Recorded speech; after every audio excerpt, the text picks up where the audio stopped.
This is not a true story, but it's true to us. Thanks for watching. A billion-dollar tech company just stole this woman's code. They copied her system, repackaged it with a fancy interface, and launched it as their own invention. And you know what? That was the best thing that ever happened to her. Let me explain. This is Faida.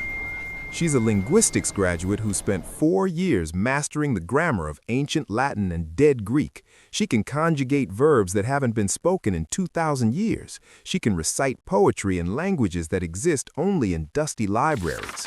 Meanwhile, the living languages of her own ancestors, the ones her grandmother speaks, the ones whispered in markets and sung at funerals, are quietly vanishing, one elder at a time. After graduation, Faida couldn't find work. Universities wanted PhD candidates. Translation agencies wanted people with European language certificates. Publishing houses weren't hiring. The official label, unemployed. But if you went to the city's largest tourist market any morning, you'd find Faida there, not looking for a job, listening. She'd watch the same scene play out dozens of times a day. A tourist, usually European or American, would stop at a vendor stall, pick up a beautifully woven basket, turn it over in their hands, and ask, "How much?" The vendor, an older woman who'd been weaving for 40 years, would answer in broken English, $20. The tourist would nod, consider it, then ask, "What's it for?" And the vendor would freeze. She'd gesture vaguely, smile, say, "Very good, very traditional."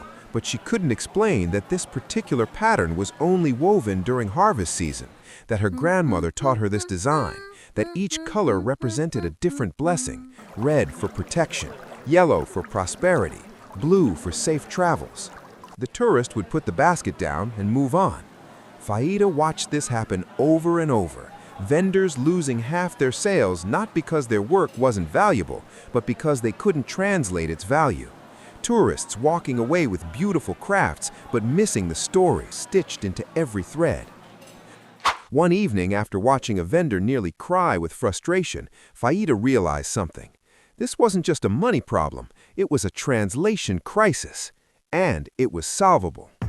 Faida didn't wait for funding. She didn't apply to innovation labs or pitch to investors. She had a notebook, a second-hand Android phone, and a free WhatsApp business API tool. She spent 2 weeks studying the most common sales interactions at the market. She categorized them: greetings, explanations, negotiations, closings. Then she mapped the most common vendor languages to clear, polite phrases in English and French. She built a simple chatbot, no fancy AI, just logic trees and pre-written templates. A vendor could send a voice note in their mother tongue, and the bot would instantly reply in voice message in English. No grammar lessons, no apps to download, no data-heavy interfaces, just voice in, voice out, through the one platform everyone already had, WhatsApp. She tested it with 3 vendors first: Mama Imani, who sold textiles, Baba Musa, who carved wooden figurines, and Fatou, a younger woman who made jewelry from recycled materials. Faida showed them how it worked. Mama Imani was skeptical. The next day, a French couple stopped at Mama Imani's stall. They picked up a ceremonial cloth with intricate blue and gold patterns. Mama Imani panicked for a moment, then remembered. She stepped aside, sent a quick voice note to Faida's bot, and seconds later, her phone replied in French. She played it for the couple. They were mesmerized. They brought 3 cloths instead of 1 and asked if they could come back tomorrow to buy more as gifts. Word spread through the market like wildfire. Within a month, 500 vendors were using it. Sales rose by an average of 40%, but more importantly, tourists were staying longer. Conversations were deepening. The market wasn't just a place to buy things anymore, it was a place to learn stories. Faida was running the bot manually at first, responding to messages herself, but as it grew, she trained 5 linguistic students to help her manage the requests. It was working, it was beautiful. And then, big tech noticed. Faida started noticing something strange. WhatsApp groups she'd never joined were discussing her system. Screenshots of her translations were being shared in developer forums. Then, 6 months after she launched, a global language app, valued in the billions, backed by venture capital, used by millions, quietly released an update, a new feature, African Market Mode. Faida downloaded it. Her hands shook as she navigated through the interface. It was her system.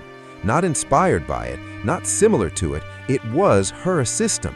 They'd reverse engineered everything, the phrase categories, the voice-to-voice flow, even some of her exact translations. They'd scraped public WhatsApp chat logs, copied her phrase-matching logic, and wrapped it in a slick, polished app with stock photos of smiling African vendors and robotic, soulless translations. The marketing copy read, "Bringing global commerce to local artisans." There was no mention of Faida, no credit, no compensation. Overnight, her bot felt obsolete. Why would vendors use her scrappy WhatsApp system when they could download a professional app backed by a billion-dollar company?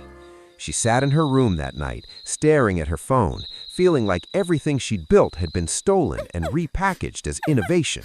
Her code, her idea, her work, gone. But then she opened the app again, really studied it, and she saw something they'd missed. The translations were technically correct, but they were dead. Accurate, sure, but it missed everything that mattered. It didn't capture the way Mother Imani's voice softened when she talked about her grandmother teaching her to weave. It didn't explain that the pattern on Baba Musa's masks wasn't decorative. It was a visual language representing protection from specific spirits. The app treated language like a dictionary, word in, word out. Faida knew language was identity, context, emotion, history. They'd stolen her code, but they couldn't steal what she understood about her community. And that's when she pivoted. Faida stopped trying to teach locals how to speak foreign languages. She started teaching the world how to understand local ones. She spent weeks researching how mainstream AI models worked. She learned that most speech recognition systems are trained on massive data sets, millions of hours of English, French, Mandarin, Spanish. But for languages like Lingala, Wolof, or her own village dialect, almost nothing. The result? AI assistants that hear African languages as noise, translation tools that butcher proverbs into nonsense, AI systems that essentially pretend half the world's languages don't exist. Faida saw the gap, and she saw the opportunity. She launched Mother Tongue AI, not a corporate lab with expensive equipment, but a community-powered language preservation engine. And her data scientists? Grandmothers. Faida went back to her village and surrounding communities with a proposal. She met with elders, people in their 60s, 70s, 80s, who were the last fluent speakers of dialects that might disappear when they did. She explained, technology is building AI that can understand every language except ours. When you ask Siri or Alexa a question in Wolof, it pretends it can't hear you. But I want to change that, and I need your help. The elders were skeptical at first. What do I know about computers?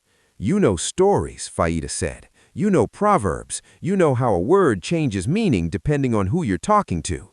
That's what AI doesn't understand. That's what I need to teach it.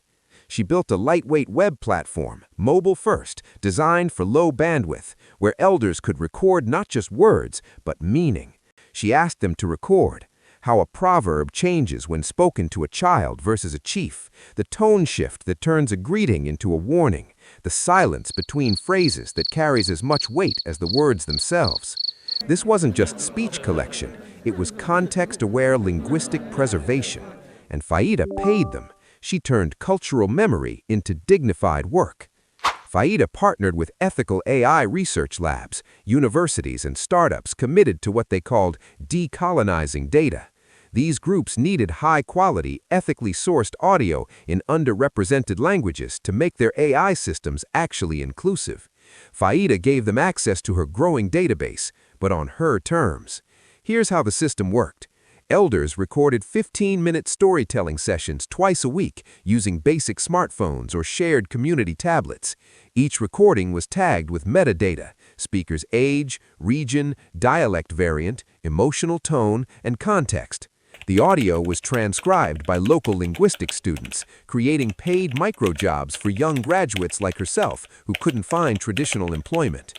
Then, crucially, the transcriptions were validated by the elders themselves. They'd listen back, correct mistakes, add notes about nuance. And Faida built in something revolutionary: data sovereignty. The community owned the recordings, not Faida, not the tech companies, the community. Every time a tech company licensed the dataset to train their voice recognition or translation models, 30% of the revenue flowed directly back to the contributor's village, not to some general fund, to the specific village where that elder lived. The money funded clean water projects, school supplies, elder care, community halls. No extraction, just fair exchange. Of course, not everyone liked this model. Tech companies that were used to scraping data for free started complaining. This will slow down innovation, they said. Language data should be open source. Faida's response was simple. Your source code isn't open, your algorithms aren't free. Why should our cultural knowledge be?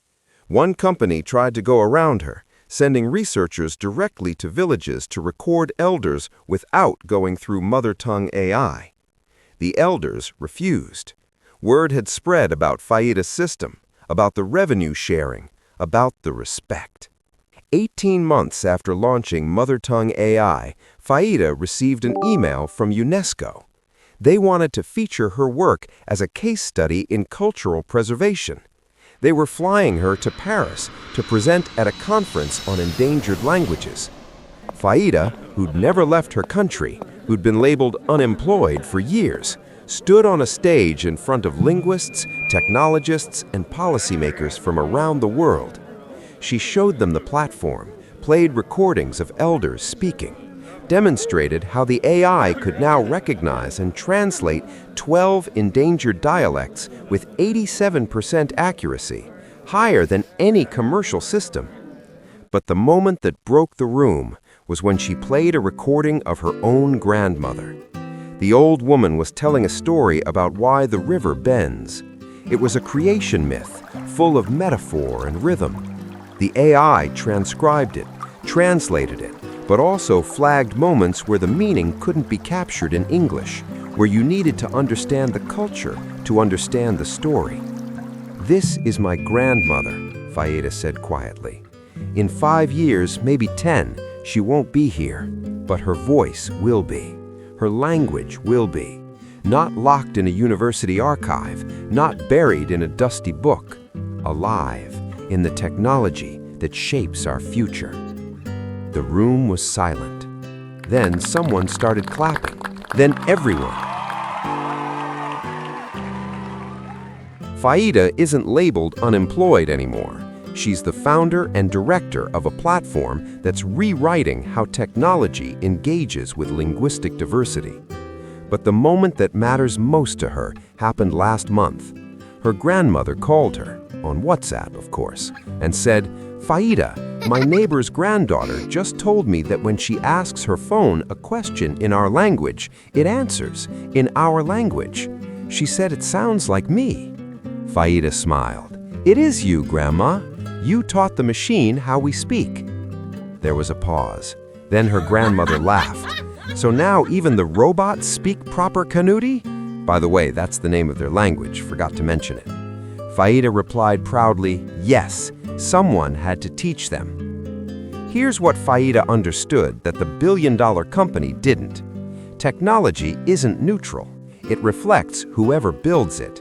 If we don't teach the machines how you speak, with your context, your history, your emotion, they'll keep speaking for you, in someone else's voice, with someone else's values. And one day, they'll decide who you are. But when an elder's voice powers an AI, when a grandmother's story trains a language model, when cultural knowledge becomes a digital asset that communities own, that's not just code, that's continuity. Faida didn't reject technology, she reclaimed it. And in doing so, she proved that the most advanced AI in the world still has something to learn from the oldest voices in the room.